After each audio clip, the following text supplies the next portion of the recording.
তনুচাৰীক গ্ৰেপ্তাৰ কৰিব লাগিব যদি তনুচাৰীক গ্ৰেপ্তাৰ নকৰে ৭২ ঘণ্টাৰ ভিতৰত পিছত কিন্তু আমি উজনি অসম সম্পূৰ্ণভাৱে বন্ধ কৰি দিম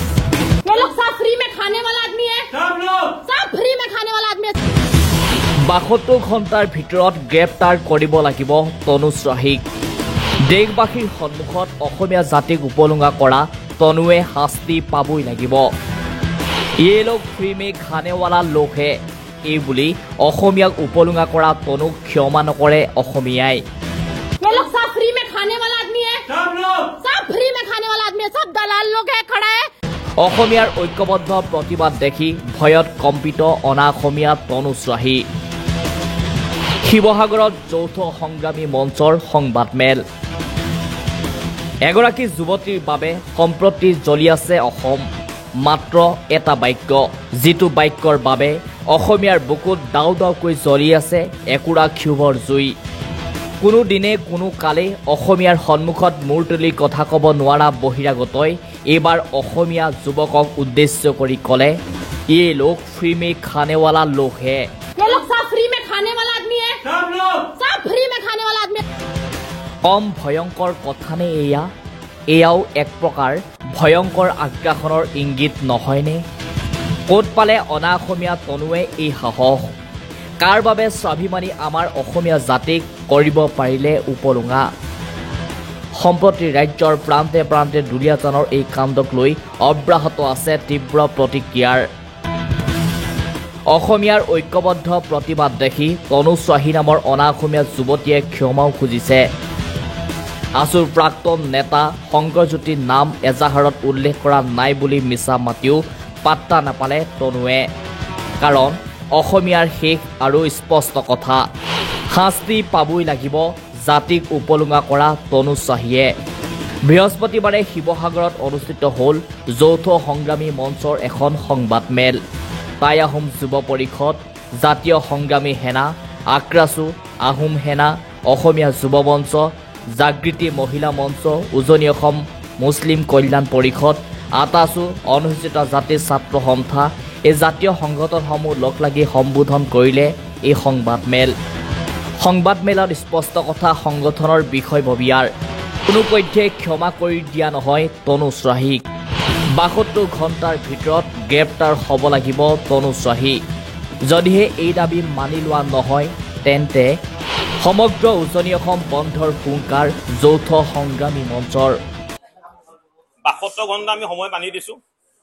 আৰু ৭২ ঘণ্টাৰ ভিতৰত অসম আৰক্ষীয়ে ডিব্ৰুগড় আৰক্ষীয়ে তনুশ্ৰাহীক গ্ৰেপ্তাৰ কৰিব লাগিব আৰু যদি ৭২ ঘণ্টাৰ ভিতৰত তনুশ্ৰাহীক গ্ৰেপ্তাৰ নকৰে উজনি অসম সম্পূৰ্ণভাৱে স্তব্ধ কৰি দিয়া হ'ব বন্ধ কৰি দিয়া হ'ব তাহাঁতি কি বুলি কৈছে ফ্ৰী মে খানেৱালা দালালে তাৰমানে অসমীয়া জাতি কি ভিক্ষাৰী জাতি নি তহঁতি খাবলৈ নাপায় অসমলৈ আহিছ আৰু তহঁতক যদি অসমৰ পৰা খেদি দিবলৈ হয় তহঁতৰ থাকিবলৈ জেগা নাই মই অনা অসমীয়াখিনিক কৈছো তহঁতি অসমলৈ খাবলৈ নাপায় আহিছ অসমৰ পৰা যদি তহঁতক আমি খেদি দিবলৈ হয় তহঁতৰ থাকিবলৈ জেগা নাই নাখাই মৰিবি তহঁতি আৰু তহঁতি একে অসমীয়াক দম দিবলৈ আহ গতিকে এইবিলাক আমাৰ কথা স্পষ্ট অনা অসমীয়া দমভালি আমি সহ্য নকৰো তনুশ্ৰাহীক গ্ৰেপ্তাৰ কৰিব লাগিব যদি তনুশ্ৰাহীক গ্ৰেপ্তাৰ নকৰে ৭২ ঘণ্টাৰ ভিতৰত পিছত কিন্তু আমি উজনি অসম সম্পূৰ্ণভাৱে বন্ধ কৰি দিম দ্বিতীয়তে আমি আৰু এটা কথা মই ৫০-৬০ বছৰ আমাৰ মা বাপ অসমত আছে আমি অসমীয়া হৈ গলো যিয়ে তনুশ্ৰাহীয়ে এটা অসমীয়া ভাষাটো শুদ্ধকৈ ক'ব নাজানে যি অনা অসমীয়া অসমৰ ভাষা কলা কৃষ্টি সংস্কৃতি আজিলৈকে আঁকোৱালি লোৱা নাই সেই অনা অসমীয়া কেনেকৈ অসমীয়া হ'ল এতিয়া মোৰ প্ৰশ্ন হৈছে এইটো মই যদি বিহাৰত ৫০ বছৰ থাকো কি বিহাৰৰ চৰকাৰে মোক বিহাৰী বুলি স্বীকৃতি প্ৰদান কৰিব নেকি মই যদি নাগালেণ্ডত ৫০ বছৰ থাকো নাগালেণ্ড চৰকাৰে কি মোক নগা বুলি স্বীকৃতি প্ৰদান কৰিব নেকি গতিকে এই ধৰণৰ অসভ্যালি উদ্ভণ্ডালি আমি সহ্য নকৰো স্পষ্ট কথা অনা অসমীয়াই কি লাগে ১০০ বছৰ থাকিলে অনা অসমীয়া সি ২০০ বছৰ থাকিলে অনা অসমীয়া আমি তাক অসমীয়া বুলি কেতিয়াও গণ্য নকৰো আৰু আমাৰ কথাবিলাক স্পষ্ট তনুশ্ৰাহীক গ্ৰেপ্তাৰ কৰিব লাগিব আৰু এই ঘটনাটোৱে শেষ ঘটনা হওক নহলে কিন্তু অনাগত দিনৰ আহি থকা দিনবিলাকত প্ৰতিটো কিন্তু অনা অসমীয়াক আমি কিন্তু ইয়াৰ পিটি অসম পৰা খেদিবলৈ বাধ্য হ'ম যদি এই ধৰণৰ প্ৰতিবাৰে যদি আমাৰ অসমীয়া জাতিৰ ওপৰত যদি কটু বাক্য কৈ থাকিবলৈ হয় অসমৰ যুৱক যুৱতীক যদি শাৰীৰিকভাৱে অত্যাচাৰ কৰিবলৈ হয় মানসিকভাৱে অত্যাচাৰ কৰিবলৈ হয় অসমৰ ভাষা কলা কৃষ্টি সংস্কৃতি যদি চূড়ান্তভাৱে অপমান কৰিবলৈ হয় তেতিয়াহ'লে আহি থকা দিনবিলাকত প্ৰতিটো অনা অসমীয়াক কিন্তু আমি পিটি অসম পৰা খেদিবলৈ আমি বাধ্য হ'ম স্পষ্ট কথা অসমীয়া জাতিৰ যেতিয়া এই বিপদৰ সময় আহে যেতিয়া অনা অসমীয়াই অসমীয়া জাতিৰ কটু বাক্য আমি কোৱা শুনিবলৈ পাওঁ অসমৰ যুৱক যুৱতীক শাৰীৰিকভাৱে আক্ৰমণ কৰে মানসিকভাৱে যেতিয়া অত্যাচাৰ চলায় তেতিয়া কিন্তু অসমত থকা অনা অসমীয়া যিবিলাক সংগঠন আছে এই সংগঠনকেইটা কিন্তু আমি মাত মতা দেখা নাপাওঁ গতিকে আপোনালোকৰ সংবাদ মেলৰ জৰিয়তে আমি এটা কথা স্পষ্ট কৰি দিব বিচাৰিছো